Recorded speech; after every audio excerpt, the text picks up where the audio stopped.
kita sudah tahu bahwa hukum Newton dibedakan menjadi 3 jenis. Yang pertama yaitu hukum Newton 1 ya, di mana hukum Newton 1 ini digunakan untuk kasus benda yang diam atau bergerak lurus beraturan, dengan persamaannya yaitu sigma F-nya sama dengan 0 ya, di mana total gayanya sama dengan 0. Nah, kemudian hukum Newton yang kedua, hukum Newton kedua yaitu digunakan untuk kasus benda yang bergerak dengan percepatan tetap, sehingga rumusnya sigma F sama dengan M dikali A.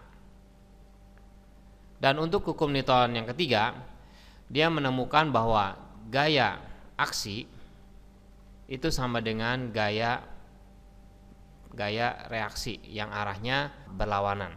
Nah, dan Newton juga menemukan hukum tentang gerak yang lain untuk menyelidiki gerakan benda-benda angkasa seperti planet dan bulan.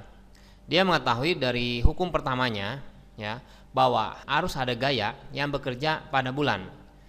Karena kalau tidak ada gaya yang bekerja pada bulan, maka tentu bulan akan bergerak dalam lintasan garis lurus. Nah, pada saat itu juga Newton berpikir tentang persoalan gaya tarik tidak berhubungan dengan gaya yang bekerja pada bulan. Dia mengamati bahwa suatu benda yang dilepaskan dari ketinggian tertentu, semua benda itu selalu akan jatuh ke permukaan bumi atau tanah, yang kita sebut sebagai gaya gravitasi. Nah, kalau pada benda bekerja gaya, maka tentu gaya itu disebabkan oleh benda lainnya, yaitu dari hukum Newton 3, di mana ada aksi, maka akan ada reaksi.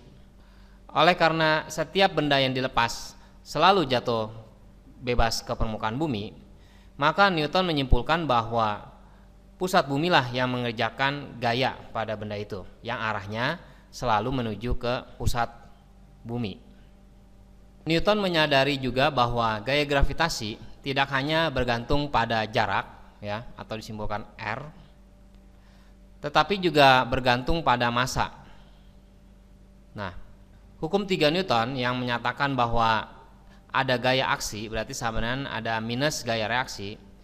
Jadi ketika bumi mengerjakan gaya gravitasi pada suatu benda, misalnya bulan ya, ini bumi dan ini misalkan ini adalah bulan, maka benda ini akan mengerjakan gaya, benda ini bulan ini akan mengerjakan gaya pada bumi yang besarnya sama tetapi arahnya berlawanan, sesuai dengan hukum Newton 3 ya, yang aksi sama dengan min reaksi. Dan dia mengumpulkan data-data yang telah dikumpulkan tentang orbit-orbit planet yang mengitari matahari.